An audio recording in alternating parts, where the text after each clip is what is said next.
focused on that. What we have the opportunity to do as a granting organization is to reach here to actually create a sustainable integrated model that would do things like FarmStar's working on an incubator model where they set up subplots where people can get going on their own farms. So, for instance, people set up small-scale CSA operations. Do people know what a CSA is? Community Shared Agriculture, that kind of a model.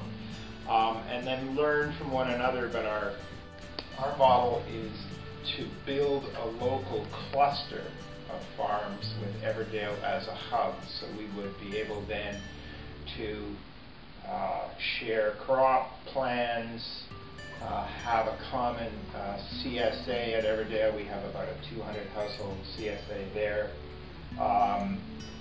Share equipment and cooperate in many different ways in a cluster of farms in the area. Gail Oliver, who's here, who's the editor of Edible Toronto, a fabulous food publication. She has just become a farmer and landholder in the area, and we're very, very interested in working with her and and that opportunity to create this kind of local cluster. So there's another model, and so there's three models. One is a community gets together and takes over and buys collectively a 100-acre farm, and then works at a cooperative relationship to work it biointensively. A second model is to incubate new farmers who might be working small plot intensive within an urban or near urban environment as a second model. And then the third is to build a regional cluster of cooperating farms in the area. So look for the future of biointensive, labor-intensive, fresh fruit and veg farming here in Southern Ontario. Give voice to your amateur but passionate viewpoint through film, and then leveraging that and getting that in front of different audiences. So, for example, we're running the first ever Global Greenbelt Conference here, which is basically about land use, because we start from a basic premise at the foundation, which is we need to build infrastructures, change taxation, allow for education, make sure we have more farmers and generational farmers. But if we don't have the land, nothing's going to work. So that's why the Greenbelt sort of protected land. And we're bringing all these folks in globally to say, right, how do we make sure that this is still protected 10 and 15 and 50 years from now, because old green belts are starting to get chipped away. And so we're having a video contest. And we're reaching out because we want voices from Ontario, and we're going to send them around globally and little shorts so that people can say, hey, there's the conference I'm going to. Hey, do you know Ontario has the largest green belt in the world? Do you know that the passion about local food there is something that inspires all of us? So but it's all interpersonal. I think about whether to develop, for instance, an online course which could farms that are in fact training new organic farmers. And the other one is the Farm On Alliance, which is more ambitiously also involved in an outreach that Susan mentioned,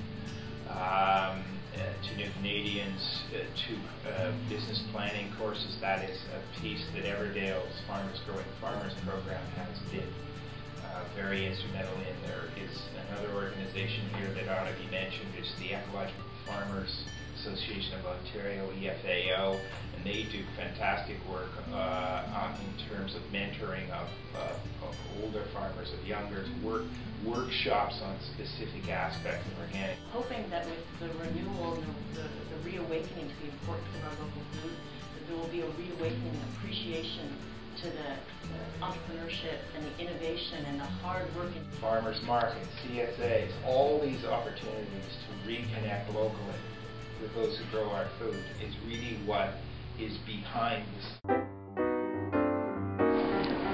Hi, can you tell us, our sweet, lovable viewers, about your organization and your involvement with tonight's event?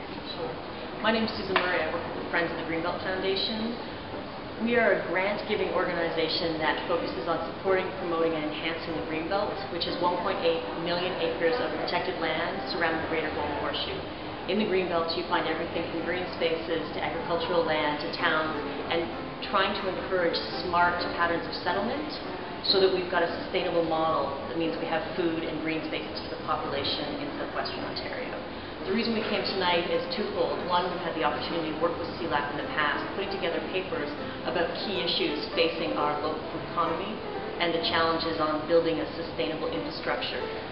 Additionally, by coming tonight, we're showing our commitment to local food and agriculture, which is one of our major granting areas. And the truth is, food matters to everybody.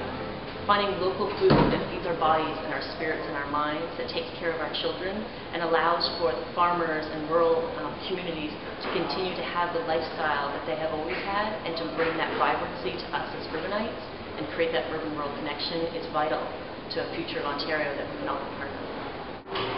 Hi, can you tell our sweet, lovable viewers about your organization and your involvement with tonight's event? I'm chair of Everdale Organic Farm and Environmental Learning Center, and I was asked to be on the panel tonight because we are very active in promoting the development of a local food system, the rediscovery of local food. After all, it's a new and an old form of farming. And our main emphasis actually is on training new farmers, both giving them the field work experience they need to learn how to grow food, and also the business planning experience and the land access that they need if they're going to become new farmers here in Ontario. Hi. Sure, thank you. My organization is CELAC, the Canadian Institute for Environmental Law and Policy. CELAC has actually been around for 40 years. It's one of Canada's oldest environmental organizations and one of its only think tanks. We focus on sustainability in all of our research. We focus on land use conflict and land use planning. Local food is core to this. We partner with the NFB Mediatek because we think that film is one of the best ways to capture an environmental issue and really get to someone's heart. Environment is something that touches us all.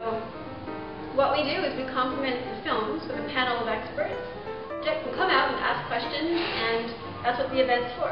It's to basically raise awareness in a venue. Everyone watching this video to come out to the next Green Screens in August. It's the first Wednesday of every month at the Toronto NFB Mediatek.